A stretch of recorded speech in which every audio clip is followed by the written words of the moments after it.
Well, sports bettors, get ready. In just a matter of days, betting is going to be officially legal for sports in Ohio. Now, local businesses around the state and the Miami Valley, they're preparing to welcome bettors to their establishments.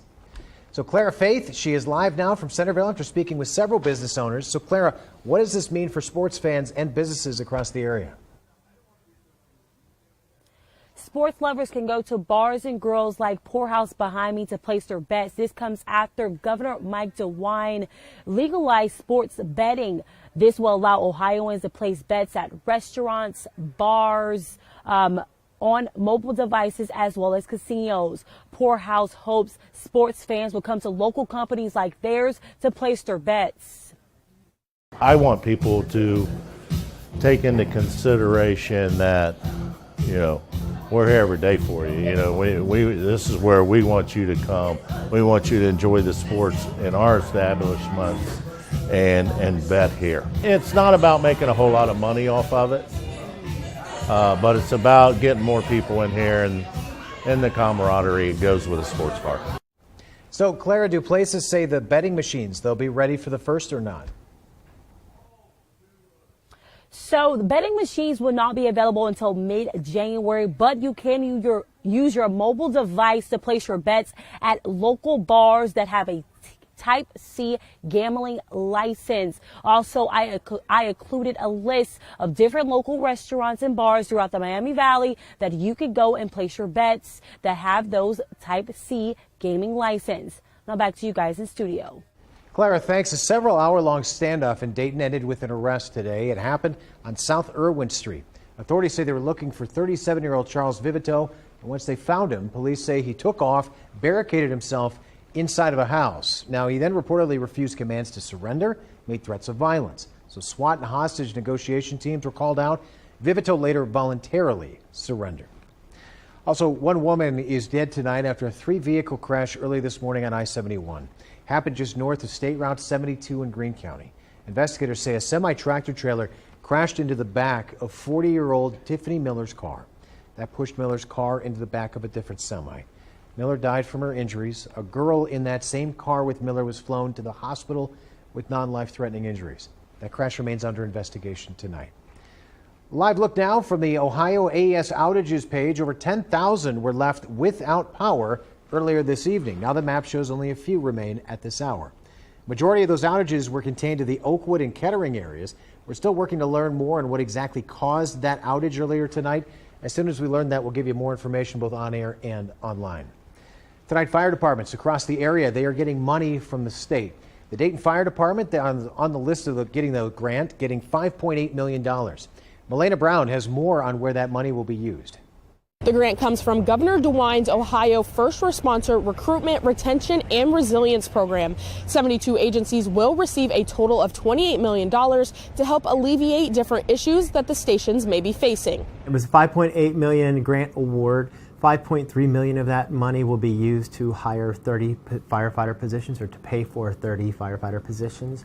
The remainder of that balance will be used to help improve firefighter mental health awareness. Chief Lycan says that before, talking about mental health was taboo and firefighters would end up suffering in silence, so these programs are critically important to end the stigma. Now, the Dayton Fire Department is not the only local agency that will be benefiting from this program. The police department will also be receiving a little over $350,000 to go to wellness programs and peer support training. For Dayton 24/7 Now News, I'm Melena Brown. Melena, thanks. All right, so let's talk about weather now. It's getting warmer and it continues to get warmer. I don't know when this is going to stop, Natalie. You might have a better idea. Right. It's going to get up to 60, though, at some point, right? Yes, we have 60s. We're pretty close to 60 right now. That's insane. Yeah, and compared to this time last week, if you want to picture it, I mean, it was just about a week ago. This time, temperatures started to really fall. It was snowing. We had strong wind gusts, limited visibility, and now it is quiet and close to 60 degrees outside. So quite a difference. 59 in Dayton, 54 in Urbana, 53 in Bellefontaine. All of us sitting much warmer than this time yesterday. We are starting to see showers just to our southwest begin to drift their way northeastward, and eventually we'll see rain take over. We'll wake up to 50s in the forecast as we head into early tomorrow morning, but we'll also be tracking some showers. So for the morning commute, just keep in mind we will have some wet roads, allow maybe a little bit of some extra time, maybe some ponding out on the roads too, with temperatures that will be in the 50s. Natalie, thanks. The streets of Buffalo, New York, they are a little clearer tonight, but hearts, of course, are still very heavy. There's now at least 39 confirmed deaths associated with that storm that hit the area last week. One of those deaths, a 4-month-old baby on Christmas Day. Now, officials say there are likely more deaths from this storm, but they are waiting on autopsy results. The driving ban has been lifted tonight, but there's still a travel advisory in place. And Ohio Department of Transportation workers, they are heading to Buffalo to help out with snow removal efforts. Governor Mike DeWine ordered the deployment of 28 crews, including 12 tandem dump trucks, 2 utility mechanic trucks, 4 crew cab pickup trucks. Now, the workers involved are all volunteering to go because they say they see this as paying it forward. It's tough being away from the kids, but you know they realize what we do for a living, and they know the need that Buffalo's going through right now. So any help that we can give them, because we know in any situation like this, help is always needed and wanted from who's ever willing to volunteer. Now, the crews will work in that area for about 6 days. New Jersey and Pennsylvania also helping with those recovery efforts. The Miami County Commissioners saying thank you to the county's snowplow drivers for their efforts during the recent winter storm. Commissioner Ted Mercer said that snowplow drivers are warriors who went out on their holiday weekend at all hours to help clear those roads. Road crews battled at sometimes 4 to 5 foot snow drifts. Without them, our first responders, our medical emergency services, our sheriff's office couldn't travel the roadways. So today was our day to say thank you. And of course, a big thank you from all of us here at Dayton 24/7 now to all the crews facing those winter conditions over the last week. This is a look now, a live look at the Ohio COVID dashboard. You can see the 3-week trend is moving up a little bit, rising cases, and it's also peak cold and flu season. So a lot of people are getting sick right now. You probably noticed. If you have any symptoms, of course, experts say trying to get tested for COVID before you head out this weekend for any New Year's Eve celebrations. You can even take an at-home test, know your results within a few minutes.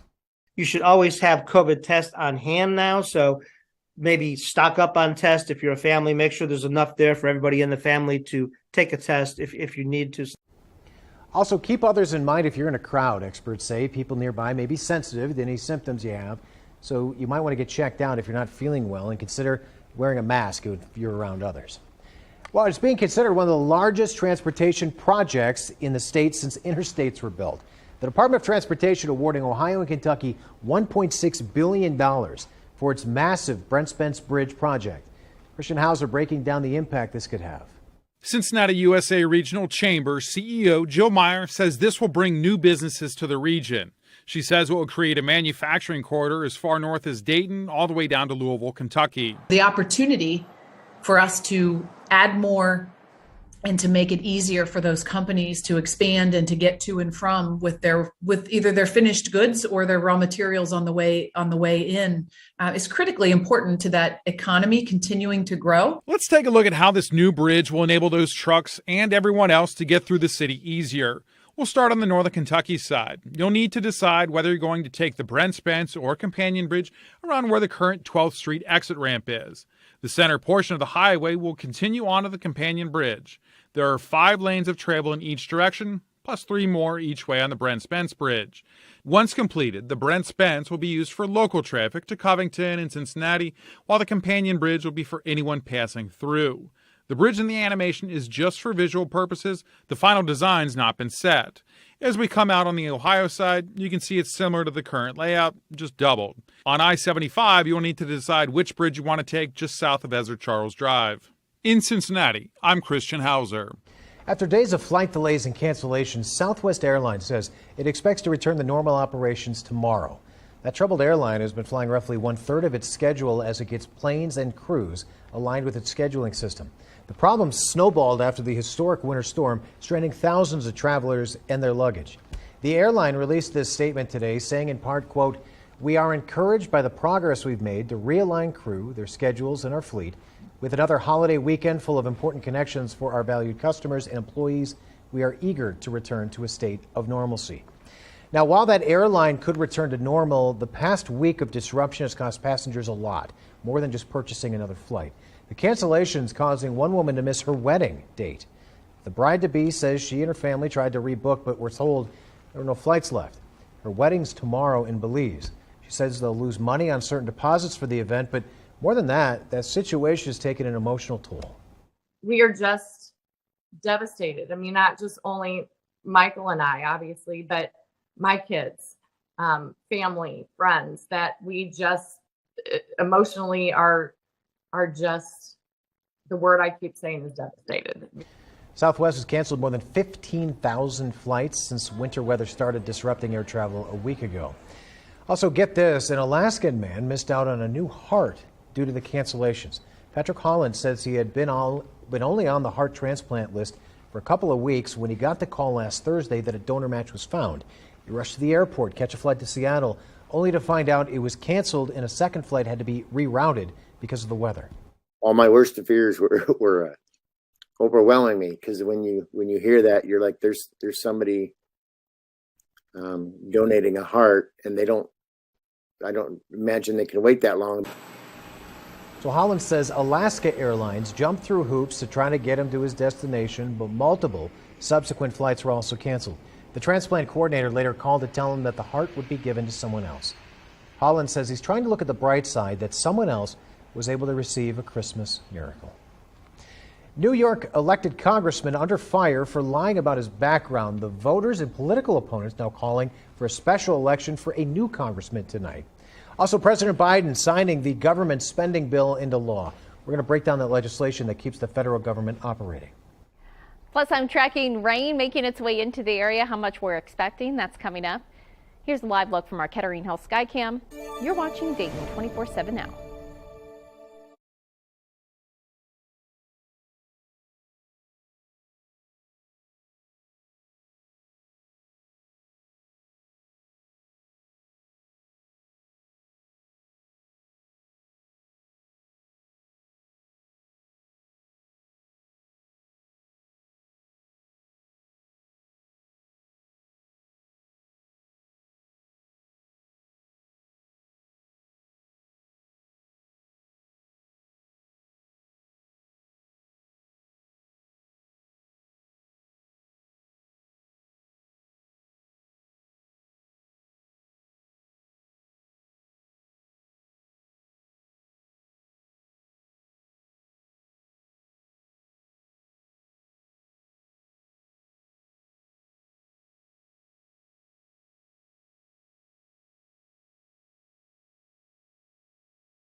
Well, with the new year right around the corner, we want to take a look back on 2022.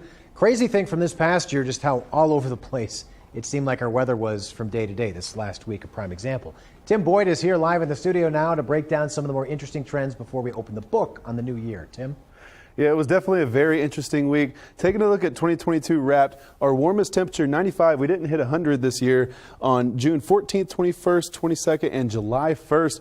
Our coldest high just last week, -9 degrees, and then 2.64 inches of rain on July 17th, and then 6 inches of snow was our largest snowfall on February 3rd. We had a winter storm with that one. So for departure, we are down about 4.31 inches for our year. On our snow, we're down about 3.3 inches.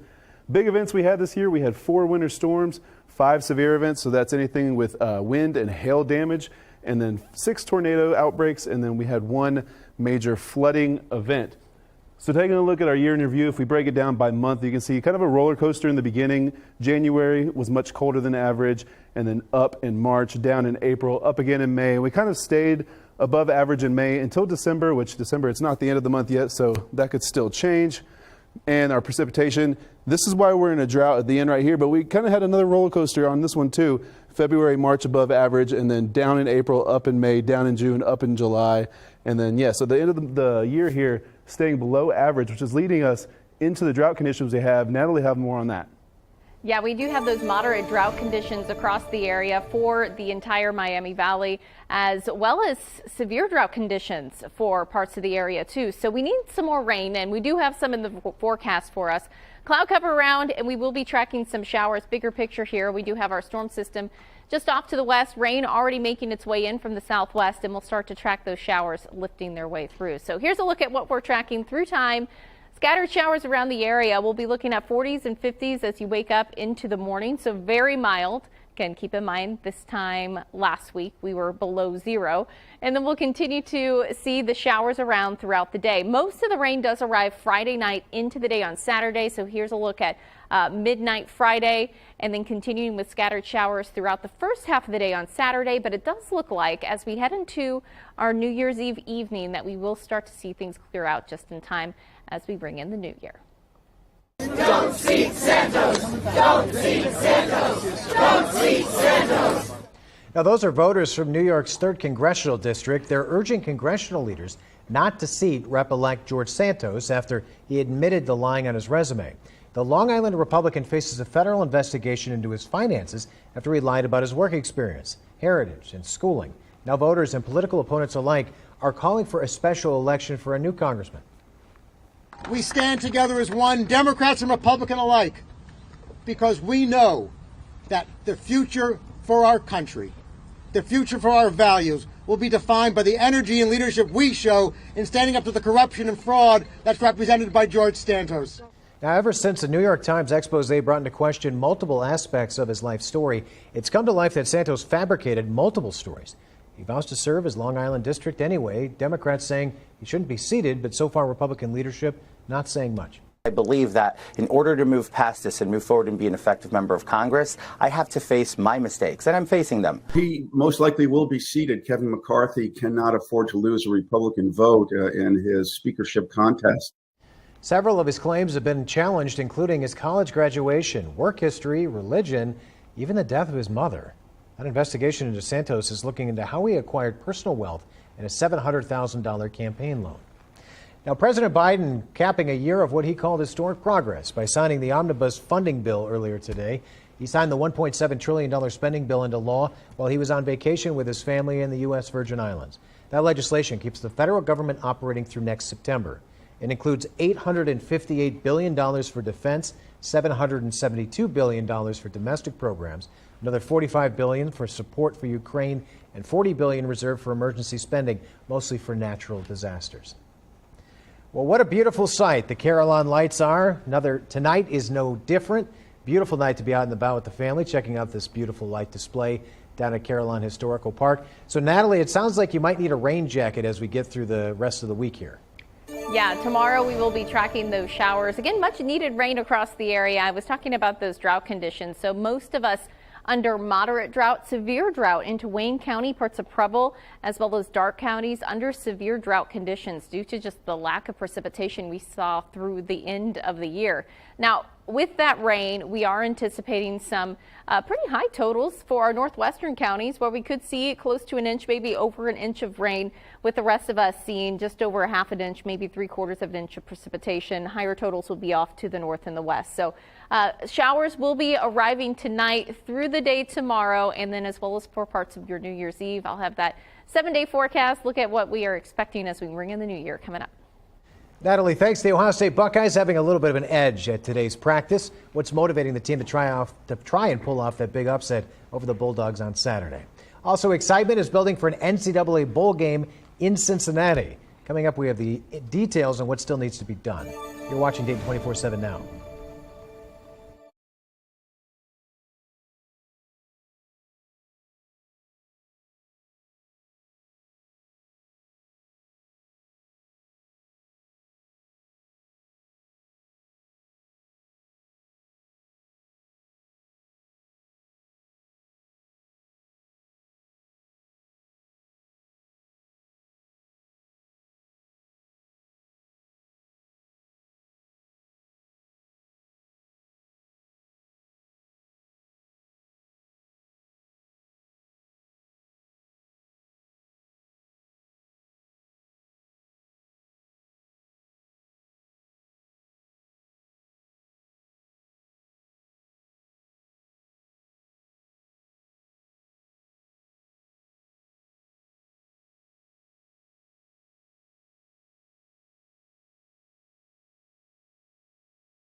Brazilian soccer legend Pele has died after a long battle with cancer.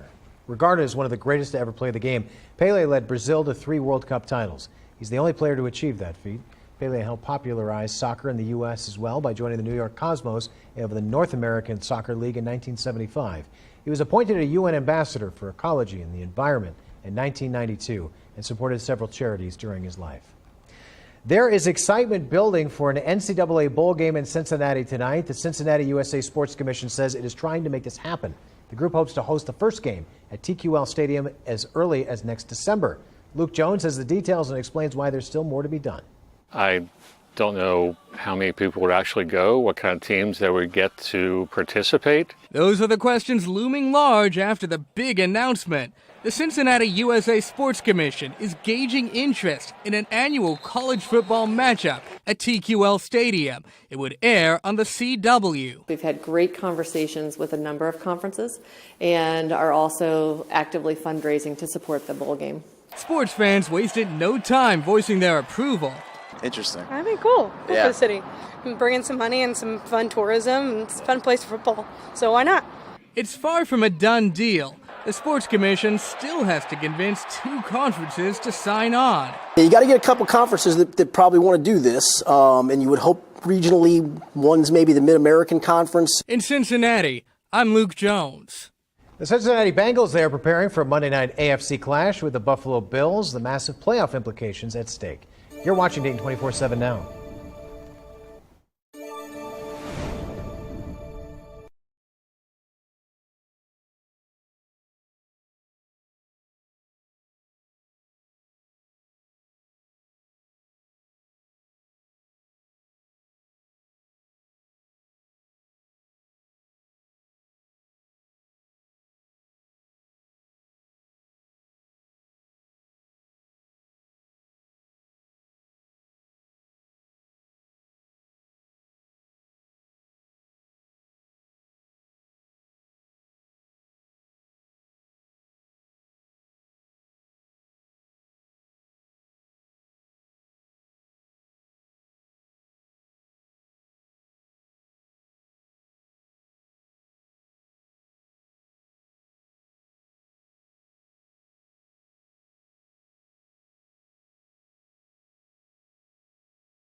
The Dayton 24/7 Now News app, brought to you by the Jeff Schmidt Auto Group.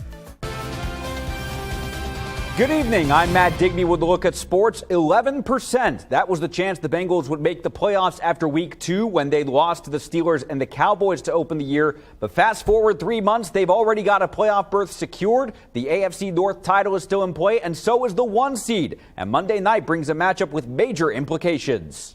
We've gone through a lot of ups and downs. The last 7 weeks have been great, but the beginning of the year was a lot of adversity, and so we've persevered. And that perseverance has led to a major turnaround for the Bengals. A 7-game win streak that they hope to continue Monday night against the Buffalo Bills, and a playoff berth secured with games to spare. I mean, it's good for us to get this far. That's what we preached about at the beginning of the year. This is our goals, to get this far. We've put the bricks down, built the road for ourselves, and now we got to finish it this far. So we're doing good so far. I feel like our whole entire team, this whole locker room, has done a really good job of reflecting how we've, why are we winning? How are we winning? What are we doing well? This current streak is also notable because more often than not, the opponent also had something to gain from the matchup, but the Bengals say they're more focused on what they can control. I expect our guys to rise to the opportunity when you face teams like this. They've done that every week. And I expect our fans to rise to the challenge as well, and make this a hostile environment. And knowing what's at stake this week, the players say they are ready to continue rising to that occasion. At the end of the day, I mean, like you said, we got the advantage. We play home next 2 weeks, so we got to take full advantage and make them count. Yeah, I think it's going to be electrifying. It's going to be by far the best game of the year. Well, Monday, January 2nd, the Bengals will take on the Buffalo Bills right here on ABC 22. Join us for a special pregame show, Monday night matchup, sponsored by FanDuel. Hear from head coach Zach Taylor and the players, and we'll go through the matchup between the two teams. It all starts at 7:30 Monday night on ABC 22. Well, the best way Buckeyes head coach Ryan Day can describe his team right now is angry, motivated, ticked off. Ohio State remains locked in and focused on the task at hand as they prepare for the #1 team in the country come Saturday night. The Georgia Bulldogs currently sporting top 10 units both offensively and defensively when it comes to yards per game. However, OSU's Heisman finalist quarterback and top wide receiver both seeing the goal ahead of them. But at the end of the day, we do have a job to do, and people do take Ohio State football very serious, and I think we do too, because we get up every morning and live this life for real. I don't know, just like kind of everybody's kind of against you, and obviously I love playing at home in front of Buckeye Nation too, but something about playing on the road, just I like doing that more. Well, the Buckeyes are set for kickoff in the Peach Bowl at 8 o'clock on Saturday, New Year's Eve from Mercedes-Benz Stadium. The winner of this one goes on to the championship game to face either TCU or Michigan.